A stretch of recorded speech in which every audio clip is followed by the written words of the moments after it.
Hello my dear friends, you're on the Military Summary channel, and today we will discuss the situation in Ukraine on the 6th of September of 2024. Today we have a lot of very interesting updates, so let's start. But before we start, I would like to share with you my opinion. You know that during the previous few days it was very interesting to follow the situation in Ukraine, because we stopped receiving any updates about further Russian progress in the Pokrovsk direction probably 5 or 6 days ago.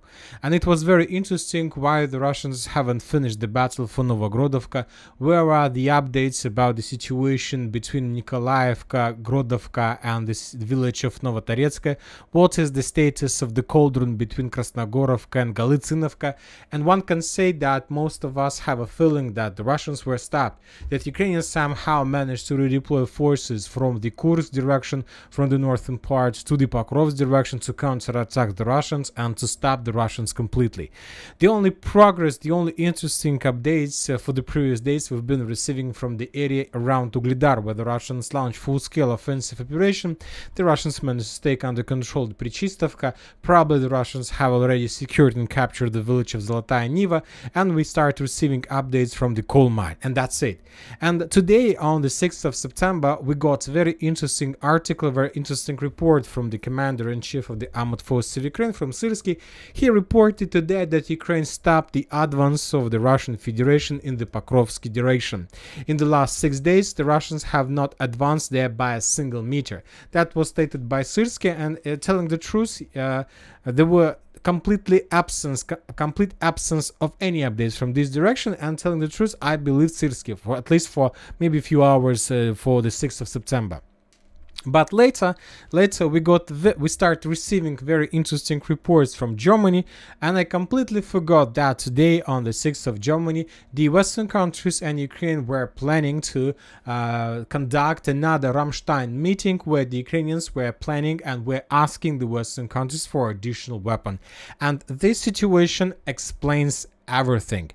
Today Zelensky reported a lot. The aggression of Russian Federation must stop this fall. It must be done like this. He had shown us a lot of wishful thinking during this meeting. Furthermore, as a result of this meeting, the Ukrainians were promised by Germany, in cooperation with Denmark, to give, and Netherlands to deliver another 77 Leopards thanks to Ukraine. That was announced today by the German defense minister. Furthermore, during the day, the United States President Joe Biden also announced additional 250 million military aid package for Ukraine.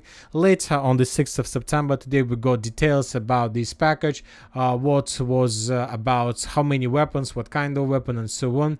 And this explains everything, because Zelensky and probably Syrsky ordered to the sources to stop publishing any updates, especially the pro-Ukrainian mappers like Deep State. They ordered them, they asked them not to show any advance of the armed forces of Russian Federation, because the Ukrainians were planning to show the world the picture of the stabilization just before the Ramstein, just before this meeting, because they knew that it's better to get there, to go there with a very beautiful picture of complete stabilization in the Pokrovsk direction, to show the Western countries, to show the United States of America, to Germany, that everything is under complete control. Just give us additional weapon and we will begin our counteroffensive, and we will force the Russians to fall back. But today, on the 6th of September, this Ramstein meeting is going to be finished, of course going to finish. So most likely, starting off tomorrow, we're gonna start receiving significant number of updates, significant changes on the ground, and of course in Russian favor. Now let's begin, and first we're going to talk about the South Donetsk direction, where the Russians continue their offensive operation. The sources reported that the village of Zolotaya Niva has been captured by the Russians, and the village was already cleared by the Russians, and now they're preparing the foothold for further offensive operation. Of course, just based on this report, we haven't changed anything in this village, but we have added additional territory under complete Russian control between the village of Prichistovka and Novomayorska. This territory was also, the control over this territory by the Russians was also confirmed by different mappers, including pro-Ukrainian and neutral. Now let's talk about Ugledar. As for this direction, we haven't received a lot of updates. There are just 2 icons in this area. This is the first one, and this is the post of the 79th Brigade. Brigade that we got used to show almost every single video, and according to them, they confirm and they have already accepted, the Ukrainian forces in this direction have already accepted that the Ugledar, the forces in Ugledar sooner or later will be forced to fall back from the city, from the stronghold, and according to the 79th Brigade, it's time to start counting days when this stronghold will be taken by the Russians. As for the stronghold itself, we have just one picture, and in this picture we can see the northeastern direction of the city. We're talking about this part, and as you can see, this part, according to this picture, is under very heavy fire from the Russian artillery.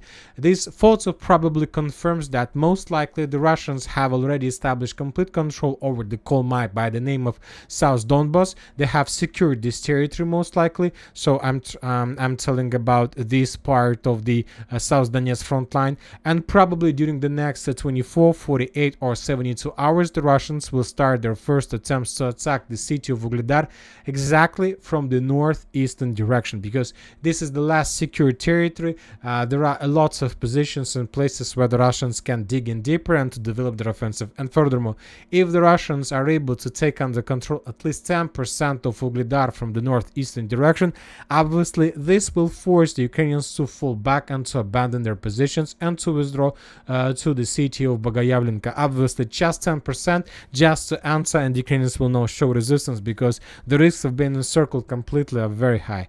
Now let's move further, and we are going to the Pokrovsk direction. Once again, Syrskyi reported that Ukraine stopped the advance of the Russian Federation in this direction, but when talking about the real situation on the ground, about the geolocations and so on, we understand that Syrskyi is bluffing. He was bluffing, he was lying, and the main purpose of his lying, his bluff, to show and to create a beautiful picture for the president of Ukraine, Zelensky, during the meeting in Ramstein, to get as many as possible weapons.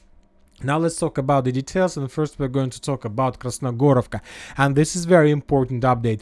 According to information we have, as a result of clashes, the Russians managed to establish complete control over the northern part of the village and to raise the Russian flag exactly above this building.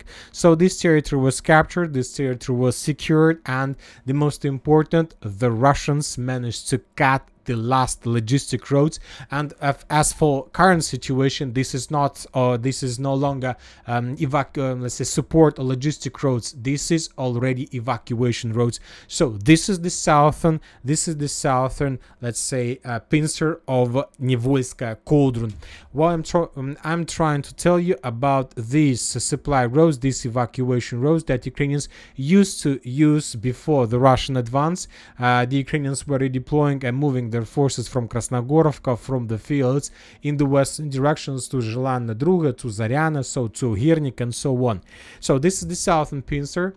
Now let's talk about the northern one. According to information we have, it's like the situation when we continue receiving updates from the village of Zhelana Pershe. We've been receiving these updates probably starting of the beginning of this week, and today we got additional report from additional reliable source that as a result of clashes, the Russians managed to establish complete control over the village by the name of Zhelana Pershe. So let's add this polygon on map as well. So approximately this is the current situation on the ground. The Russians captured the village completely, and the Russians got to this supply road as well. So summarizing everything, we see and we understand that this supply road and this evacuation road is no longer available for the Ukrainians due to Russian control over this part of Krasnogorovka, and this evacuation road is no longer available for the Ukrainians due to Russian control over the southern part of Zhelana Pershe. So the only possible solution for the Ukrainians is to evacuate and to run away to escape the cauldron is in the middle between these 2 points, but the distance, for example, from the Russian positions in Krasnogorovka to this possible evacuation road is less than 2.5 kilometers, which confirms that nothing will be able to run away to escape the FPV drone attack. So this is already operational encirclement. We're not saying that there are thousands of Ukrainians, probably just a few hundreds, maybe just one rearguard battalion that was encircled by the Russians, but obviously the chances that this battalion will will escape the encirclement without losses is exactly zero. the chances that this battalion or this force of armored forces of Ukraine will be reduced till for 70% is very, very high. Now let's move further and let's talk about the situation that's developed between Ukraine's Girnik itself. As you can see, we have a lot of icons in this area, and of course the most important is that there are fire anomalies, and there is a fire anomaly in the southern part of Ukraine, and according to information we have today, the Russians tried to conduct a few attempts to attack in direction of Girnik and Ukrainsk. As for Girnik, according to reliable Russian sources, today the first Russian sabotage and reconnaissance group entered the northern part and began reconnaissance operation, trying to understand the Ukrainian defense configuration, whether the Ukrainians have forces in the city, whether the Ukrainians are able to slow down the Russians if the Russians begin full-scale offensive in this direction. Currently, we don't know whether the Russians managed to achieve something to take a foothold. We don't know, but obviously the Russians began, let's say, the investigation in this direction, obviously. As for Ukrainsk itself, the sources reported that the Russians began offensive operation from the southern part and from the eastern part. We have just one video from this city. The video was published by the Ukrainian sources, and in this video we can see the Ukrainian officer who was moving from one area to another. If you have access to map, you can play this video again with the sound, and when this video was playing, there were a lot of let's say fire, rifle shots, let's say I don't know, short guns attacks. So the clashes were very, very close to this area where the author of this video was making this video. So which means that the Russians have already entered the village of Ukrainsk, and according to information we have, the Russians entered the city from the south, and the Russians entered the city, this town, from the east. There are very heavy clashes right now, and this is a very important stronghold of the armed forces of Ukraine, because if the Russians are able to defeat the Ukrainians in this area and to force them to fall back to Tsukurne, then the Russians will take under control the landfill in this area, the Terekon, that located in the most western part of the town. And of course, from this perspective, the Russians will be able to control not just the Selidova from the southeast, but also the Russians would be able to control everything below the landfill, almost to the Karlovka water reservoir. And this is going to be the beginning of the Karlovka or Kurakhova cauldron or operational encirclement. The Russians will concentrate significant number of FPV drones in this let's say square, and they will try and they will destroy everything that comes inside of this area and that tries to evacuate. Anyway, if the Russians are able to improve their positions, the Ukrainians would begin the retreat process, and they will be trying to do this very slow, step by step, trying to organize to make this centralized way, but obviously they will suffer losses as they used to suffer while retreating from Progress and from Очеретино. As for Selidova, we still haven't received anything that can confirm additional Russian progress in the southern part and in the northern part as well. On the other side, we continue receiving reports that Ukrainians managed to concentrate additional forces and reinforcement in this direction. During the previous 24 hours, the Ukrainians conducted several successful counterattacks, which allowed them to force the Russians to fall back in Mikhailovka. And as I understand, currently the line of combat contact goes along the railways. The most important question we have, whether the Russians managed to establish control over the coal mine by the name of Karachenia and the Terekon to the northwest of the coal mine.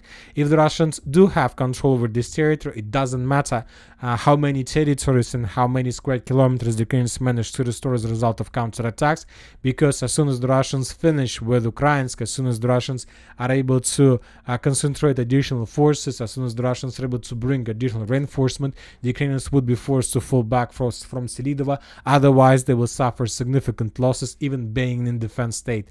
Now let's talk about Novogrodovka. We haven't received, as you can see, almost anything. The only important piece of news we've received that Ukrainians continue concentration of their forces in the southwestern part of Pokrovsk, in the northeast western part of Selidova. There are currently a significant number of Ukrainian troopers, but the Ukrainians are not going to introduce these forces on the ground very fast. First, they want to concentrate as many as possible soldiers, armored vehicles, probably after the announcement of additional military package from the United States of America. The Ukrainians can also rely on this package. Probably the package is already on the territory of Ukraine or is about to cross the border with Poland or Romania, and maybe the Ukrainians will try to use this weapon also during possible counterattacks in the Pokrovsk direction. So let's wait, and obviously something interesting is going to happen. Furthermore, we have additional reports from the city of Pokrovsk itself. The Russians destroyed the energy facilities in the city. Currently, there is a complete blackout, no electricity for the Ukrainians. There are still civilians inside of this city. They decided not to evacuate. Probably they're waiting for the Russians, but it's not so smart decision, because obviously the Ukrainians will not surrender Pokrovsk without very heavy clashes, and obviously Pokrovsk will be reduced to ruins, as we saw the same picture in Bakhmut and Avdiivka. Now let's move to New York, to Novgorodsk. We have lots of very interesting updates, and as you can see, we have made some changes on the ground. There were very heavy clashes for the Citadel in the central part of New York for the previous few days. Today we got a video that was published by the Ukrainian sources, and this is the video. And according to this video, the Ukrainians have redeployed the forces of the 12th separate brigade Azov in this direction with the purpose to counterattack the Russian forces that encircled the Ukrainians in heart of New York in the industrial zone. Probably the Ukrainians managed to restore control, or at least to create some road for evacuation. So let's start from the beginning. This is the brigade that was redeployed to Motaretsk direction. This is 12th Special Purpose Brigade Azov. If you're not familiar with this brigade, I'll remind you that this brigade was responsible for Mariupol defense operation and the beginning of the special military operation. So this brigade was encircled by the Russians, and there were very heavy clashes. If you remember, then this 12th brigade hid on the territory of Azovstal, then they surrendered, and then there was a prisoner exchange process. Later, this brigade was restored, renewed, additional forces, soldiers were mobilized, and this 12th separate brigade was sent to the forest of Kremina, and they've been defending this position since the autumn of 2022, after the end of Ukrainian greatest counter-offensive operation of 2022, not of 2023. And now in the September of 2024, this brigade was redeployed to New York agglomeration with the purpose to unblock the Ukrainian forces who were encircled on the territory of the industrial zone that is located in the central part of New York. And starting of this morning of the 6th of September, different mappers have adjusted their maps, including pro-Ukrainian mappers Deep State and neutral mappers like Sirik, and everybody reported that as a result of counterattacks that were conducted by this 12th Azov Brigade, they managed to restore significant territories and to create a strong road for evacuation of the Ukrainians from this industrial zone. We don't know for sure the current status of this area, but we got once again during this video, which is very long, more than 1 minute and 30 seconds, and there are lots of episodes of how the Ukrainians were bombing and attacking the Russian forces, and all these blue icons with the shell with artillery round is the geolocation, is an episode that was geolocated. And as you can see, the Ukrainians were bombing the city of Nilipovka, the Ukrainians were bombing the northern part of New York, and based on this video we have adjusted the map. But there is one important area that wasn't bombed by the Ukrainians. We are talking about this part right to the north of this industrial zone. So once again, the pro-Ukraine mappers and neutral mappers have adjusted the map. We haven't adjusted the map as they did, because we believe and we expect that Ukrainians restored control not over the entire northern part of New York and over Nilipovka as well. We believe that Ukrainians managed to restore just a small road between the western part of New York and Nilipovka itself, so this one, and for these purposes, to create this road, first of all, the Ukrainians, using every single artillery system they have. The Ukrainians were bombing and attacking this part of New York and Nilipovka, trying to pin the Russians down and not to allow them to raise even their heads. And while they were bombing the Russian forces, some, I don't know, rapid response brigades, rapid response forces entered the central part, created the safe road, and most likely the Ukrainians either have already finished the evacuation from the central part or about to do this. I don't think that the 12th Special Purpose Brigade Azov was redeployed in this direction with the purpose to restore control, complete control over New York, because we understand that this is impossible. But to complete the evacuation, most likely this is exactly what happened. And the question is, who was so important on the territory of this industrial zone so that Ukrainians were forced to redeploy their Special Purpose Brigade Azov for these purposes? Because obviously someone's very important was located here, maybe some NATO officers that were blocked on the territory of industrial zone, and we'll see what is going to be next. Now let's move further and let's talk about the northern part. The Russians published the video of how they were bombing and attacking the main supply roads. Probably the Russians in this video were bombing the the beginning of the Ukrainian counterattack that later brought to the creation of the evacuation road. Few FAPs arrived, and the Russians, as you can see, tried to control the main supply roads in this direction as well.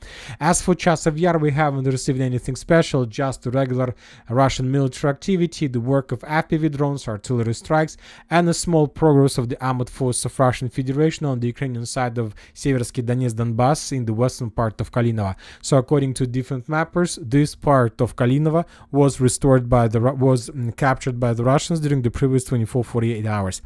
As for Siversk direction, we haven't received anything from the villages of Perezhny, Fedorovka.